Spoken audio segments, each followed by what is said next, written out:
tubes. She plunked them into a tall glass she'd managed to find earlier and popped off the top of a diet soda can.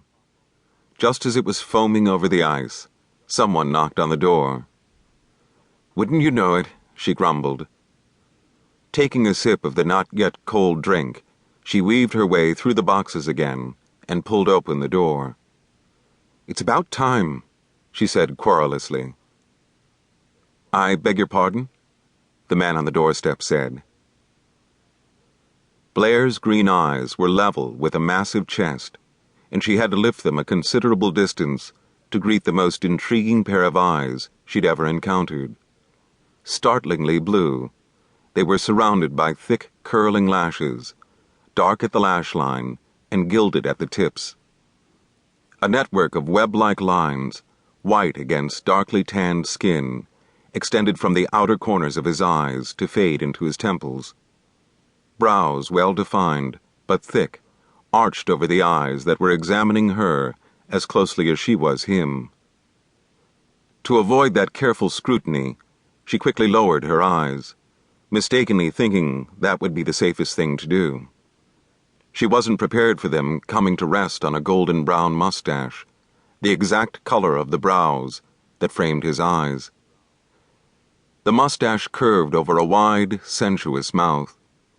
Beneath sculptured lips was a strong, firm chin, with a vertical dent carved into its center. She avoided analyzing that, too, and lifted her eyes to take in a well-designed nose, slightly concave cheeks, and assertive cheekbones, which brought her back to those eyes. They hadn't wavered from her face. All in all, it was the most marvelous assembly of masculine features Blair had ever seen. She felt like stammering, but somehow managed not to, when she demanded, "Didn't anyone tell you how to get here?" He shook the head that was capped with blonde wavy hair, slightly silvered at the temples. "No." "Well, it's no wonder you're over an hour late. None of the streets in this town are marked with signs," she said crossly.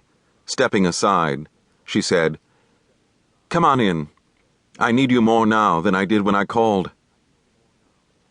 He stepped through the door, and she closed it behind him to conserve the air that flowed from the one-window air-conditioning unit that cooled the entire apartment. He hadn't brought any equipment in with him, only a body that would intimidate the most fearsome professional football lineman. Clad in white shorts and a navy blue t-shirt, the man looked marvelous. Blair could see that the tan that bronzed his face covered the rest of him, as did that fine, curly golden hair. His legs were long and lean, but muscles rippled in his calves and thighs as he made slow progress around the first boxes blocking his path. Blair excused her interest in those muscles as purely professional. She was well acquainted with every muscle of the human body, its use, and how to treat it. "Didn't you bring a portable bed or table or anything with you?" she asked. He stopped suddenly and turned around to face her. "No." She sighed. "It's just as well. I don't know where we would have put it. I've already padded the kitchen table with a quilt. Will that be all right?" He turned his head to eye the table dubiously. "I haven't made up the bed and the sofa yet and didn't want to plow through all these boxes looking for linens. I need you right now. Do you mind doing it on the kitchen table?" His eyes crinkled at the corners, but there wasn't even the slightest smiling twitch of his mustache when he answered levelly, "Not at all." His laconic answers annoyed her.